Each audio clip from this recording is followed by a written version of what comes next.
여러분, 지난 1년을 우리의 큰 위로와 축복으로 인도해 주신 하나님께 먼저 감사와 영광을 돌립니다. 오늘 제가 설교를 시작하기 전에 찬송과 기도 가운데서 서론 부분을 다 인도해 주셔서 더 감사를 드립니다. 어둠이 깊으면 또 아침 빛도 가까이 오는 것을 믿음의 눈으로 바라볼 수 있기를 바랍니다. 성탄절을 맞이하면서 우리가 이 땅에 하나님께서 지혜와 능력으로 질서를 주시고 하나님의 모든 은혜로 충만케 하셨는데 그 모든 것이 우리의 타락과 부패로 말미암아 망가지고 하나님의 창조 질서가 훼손되고 악한 사탄이 역사하는 그 같은 이 땅에 하나님께서 약속을 세우시고 그 약속을 이루시는 과정에서 선택받은 백성들조차도 하나님을 찾는 일에 왜곡된 길로 갈 때 정말 이 땅에 소망이 없고 절망 가운데 있을 때 하나님께서 그 아들을 통해서 이 땅에 비춰주시고 구원의 결정적인 열매를 허락해 주셨던 것 다시 한번 우리가 기억할 수 있기를 바랍니다. 사실 지난 한 달 동안 나라가 여전히 혼란 가운데 사람들이 정말 맥빠져하고 힘들어하고 어려워하는 가운데 아직까지도 분명하고 확실한 답이 없는 것 같아서 답답한 심정을 떨칠 수 없습니다. 개인적으로 가장 염려스러운 일들 중에 하나는 현실을 객관적으로 아주 냉정하게 직시하지 못하고 사람들에게 부담과 상처를 주는 그런 어처구니 없는 일들이 일어나지 않기를 바라는 것입니다. 오늘 우리가 하나님의 말씀 사도 바울이 에베소 교회에 보낸 편지 가운데 특별히 이 두 번째 기도의 본문을 가지고 함께 은혜를 나누고 이 어려움과 혼돈을 잘 극복해 나갈 수 있기를 간절히 바랍니다. 여러분 우리가 함께 읽은 대로 사도 바울의 이 기도는 1장 15절에서 23절에 있었던 기도의 다음으로 두 번째로 이어지는 기도입니다. 다른 어느 곳에서도 이렇게 두 번씩이나 기도하는 예를 찾아볼 수가 없죠. 사도 바울이 편지 가운데 기도를 했지만 기도문을 썼지만 그러나 에베소서는 좀 독특한 그런 모양을 갖습니다. 이 기도문은 앞에 1장과 2장의 내용 그리고 2장과 3장의 내용 그리고 이제 뒤에 오는 4장에서 6장에 오는 내용을 이어주고 연결시켜주는 그런 기능을 하기도 합니다. 다시 말해서 사도 바울이 에베소 교회 성도들에게 보낸 메시지 그대로 하나님께서 유대인과 이방인을 화해시키기 위해서 예수 그리스도의 육체를 찢으셔서 그 둘 사이에 막힌 담을 허물었다 하는 사실입니다. 사도 바울이 또한 이 하나님의 비밀을 전하고 가르치는 일꾼이 되었다. 그렇게 말한 다음에 이 기도에 이어서 이제 4장에서 6장까지 그러므로 우리가 성령이 하나 되게 하신 것을 힘써 지키고 그렇게 함으로써 이 땅 가운데 하나님의 몸을 세우고 또 이 세상에서 하나님의 백성으로서 새로운 백성, 새 언약의 백성으로서 하나님의 참 모습과 성품을 드러내는 일에 힘쓰자. 영적 전쟁이라고 하는 것도 마찬가지입니다.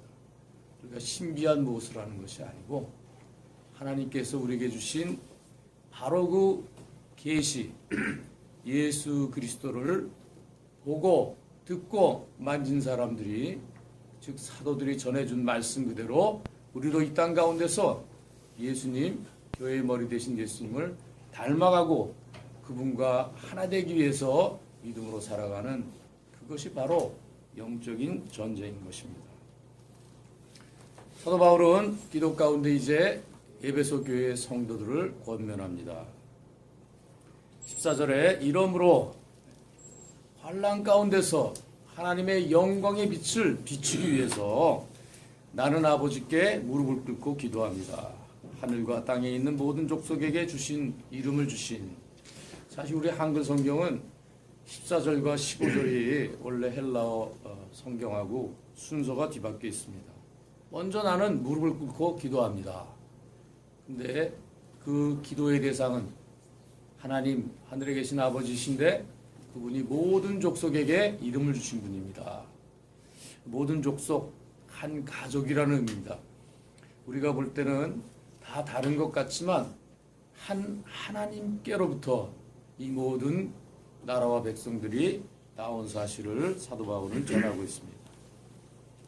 그 하나님께 무릎을 꿇습니다. 무릎 꿇고 기도하는 것, 예수님도 스데반도 하나님 앞에 무릎을 꿇고 기도했습니다.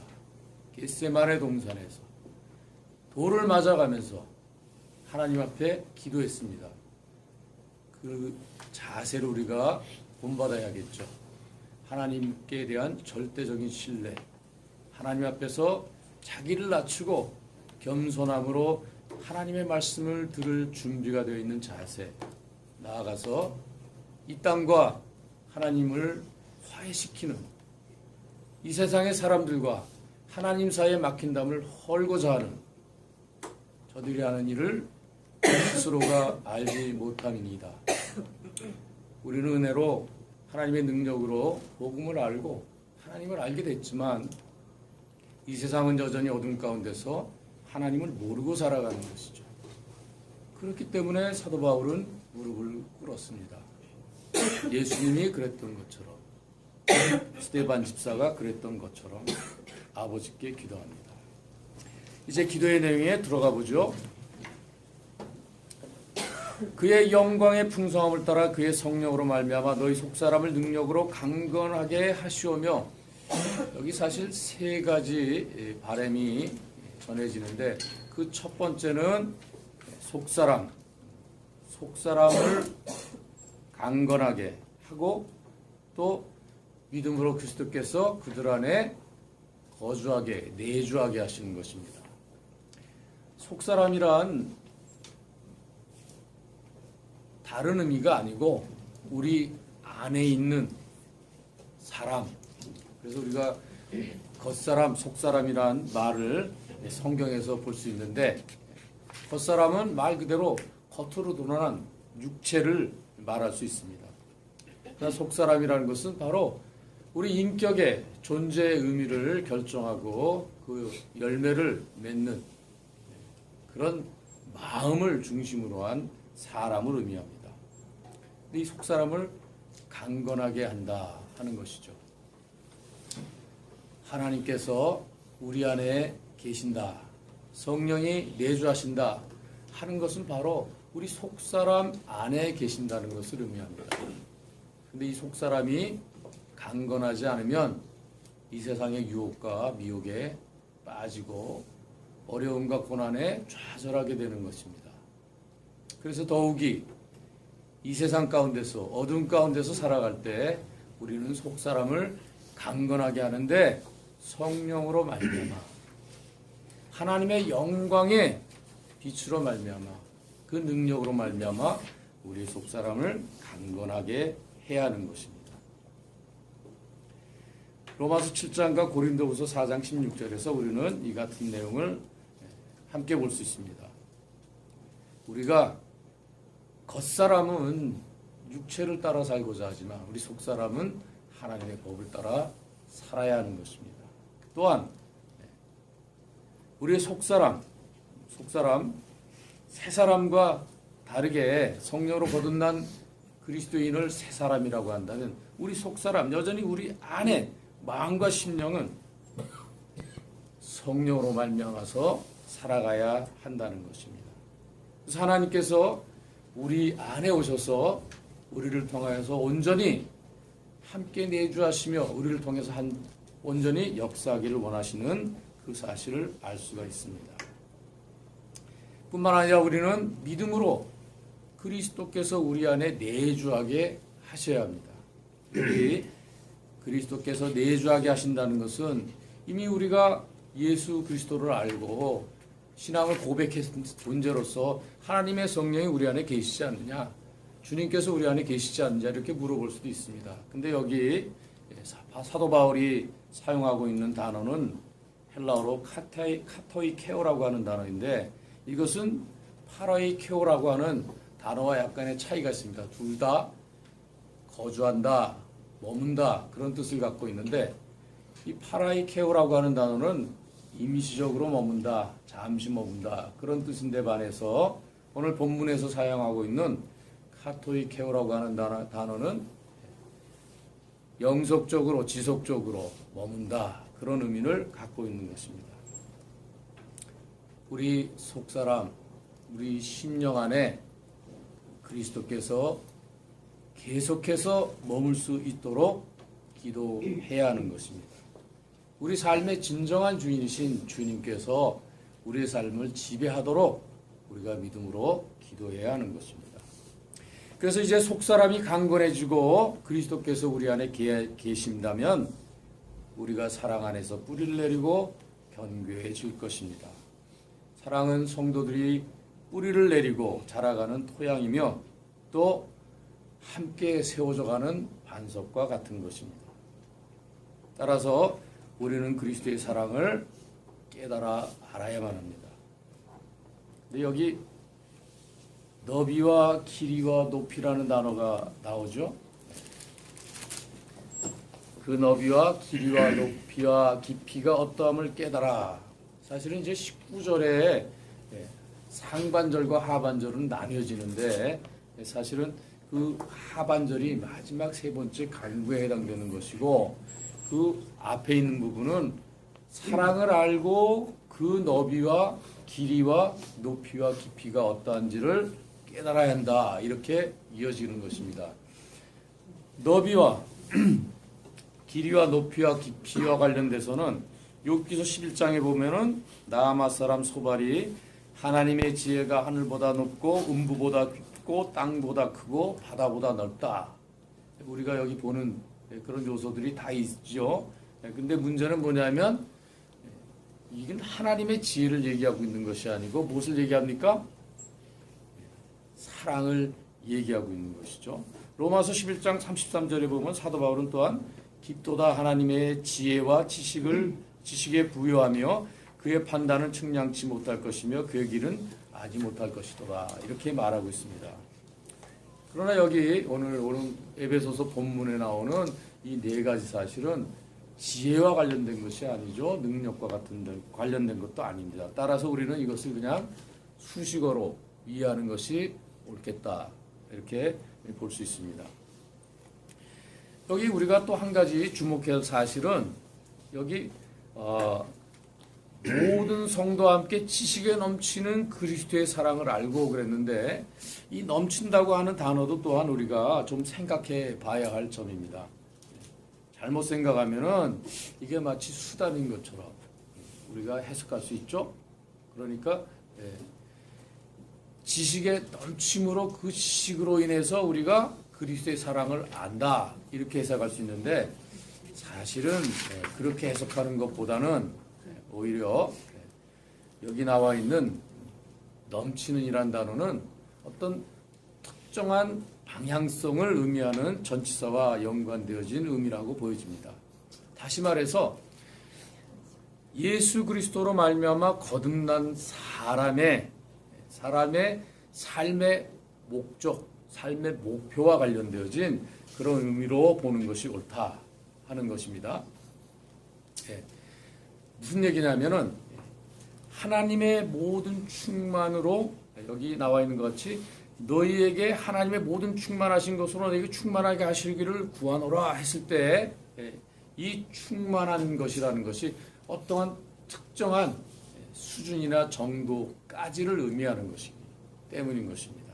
그래서 하나님의 모든 충만으로 충만하는 것, 그리고 이 지식에 넘치는 것이 아니라, 제가 약간 착각을 했군요. 지식에 넘치는 것이 아니라 여기 말하는 것은 특이한 상식을 뛰어넘는 초월적인 그런 의미를 넘친다라고 표현했기 때문에 우리가 오해할 소지가 있고, 나아가서 우리가 하나님의 그리스도의 사랑이라는 것은 인간의 지식으로 알 수 있는 것이 아니라, 지식의 넘침으로 알 수 있는 것이 아니라 하나님의 은혜와 능력으로 알 수 있는 것이며, 그 마지막은 앞에 있는 것 같이 속사람이 강건해지고 그리스도의 사랑을 깨달아 알게 된다면 이제 우리가 하나님의 모든 충만한 것으로 충만하게 되는 것이다. 이렇게 사도 바울의 기도는 세 부분으로 이어지게 되는 것입니다. 그런데 여기서 우리가 알아야 될 것은 하나님의 모든 충만으로 충만하게 되어지는 것이 무엇이냐 하는 것인데, 그것은 하나님의 성품, 하나님의 모습, 하나님의 모든 것과 관련되어지는 것이다 하는 것입니다. 그러니까 우리가 하나님을 부분적으로 아는데, 하나님을 우리가 아무리 안다고 해도 늘 부족한데, 그럼에도 불구하고 하나님의 은혜로 말미암아서, 하나님의 내주하심으로 말미암아서, 성령의 역사로 말미암아서 우리가 하나님을 온전히 아는 데까지 나아가야 한다 하는 것을 지금 강구하고 있는 것입니다. 오늘 우리가 경계해야 될 몇 가지 일들인데, 그것은 무엇이냐? 우리 속사람이 강건한 것이 아니고 우리가 세파에 흔들리고 영적인 무기력에 빠질 수 있다는 사실입니다. 어두운 세상에서 살아간다는 것 자체가 우리에게 늘 싸움이고 힘든 일이죠. 그러나 우리는 그럴수록에 하나님 앞에 무릎을 꿇어야 합니다. 우리 자신을 낮추고 우리의 것을 내려놓고 하나님을 향해서 우리의 마음의 문을 활짝 열어야 하는 것입니다. 그리스도의 사랑, 우리가 그 사랑을 맛보았다고 하지만 그 사랑 우리가 온전히 아는 것이 아니죠. 하나님을 닮아가는, 그리스도 예수를 닮아가는 것, 그것은 한 번에 완성되는, 단번에 이루어지는 것이 아니죠. 끊임없이 지속적으로 추구해야 하는 것이죠. 그리스도 예수의 사랑을 깨닫는 일, 아는 일, 이것이야말로 우리 삶의 가장 중요한, 우리가 누려야 할 믿음의 축복인 것을 잊지 마시고 강건하시는 하나님의 사랑에 귀 기울이시기를 간절히 바랍니다. 마지막으로 정말 하나님의 모든 충만으로 충만한 데까지 이르는 것, 그것이 우리 삶의 목적이 되어야 합니다. 우리가 보고 듣고 누리고 즐기는 것이 아니라 하나님의 충만하신 것, 하나님의 충만, 그것이 우리 모두의 삶의 목적이 되기를, 그래서 하나님의 충만까지 또 그리스도 예수의 장성한 분량까지 닮아가시는 우리 모두가 되기를 간절히 소원합니다. 기도하시겠습니다. 하나님 아버지, 어둠의 땅 가운데 찾아오셔서 백성들의 신음에 응답하시고 이 땅에 하나님의 언약을 새롭게 하셔서 참으로 창조주 하나님이 이 땅을 섭리하시고 통치하시며 장차 심판하실 하나님이 우리 하나님 되신 것을 증거하시고 우리로 하여금 그 은혜 안에, 그 사랑 안에 불러주셔서 하나님의 백성된 사실을 확증해 주신 우리 주 예수 그리스도께서 다시 한번 우리 마음 가운데 항상 함께 계실 것을 우리가 믿음으로 간구하오니 하나님 우리의 기도를 들어 응답하여 주시옵소서. 우리의 연약함, 우리의 허물, 우리의 많은 죄를 주님 앞에 다 내려놓고 우리가 온전히 주님만을 바라보고 주님으로 인해서 기뻐하는 삶으로 이 땅에서 만족하게 하여 주시옵소서. 나만을 위한 삶이 아니고 아직도 여전히 어둠 가운데서 방황하며 헛된 이 세상의 우상을 좇으며 살아가는 많은 사람들에게 이 구원의 복된 소식을 우리 믿음 안에서 깨달은 바 하나님의 놀랍고 위대한 사랑을 나눌 수 있는 우리 모두가 되게 하여 주시옵소서. 참으로 성탄이 우리 삶의 위대한 새로운 창조가 되어서 하나님 우리가 우리 주 예수 그리스도로 말미암아 찬송과 영광과 존귀를 드리기까지 우리의 수고가 아무것도 아닌 것을 주님 앞에 고백하며 위로부터 임하는 놀랍고 귀한 하나님의 은혜를 사모하게 하여 주시옵소서. 예수님의 이름으로 감사함으로 기도합니다. 아멘.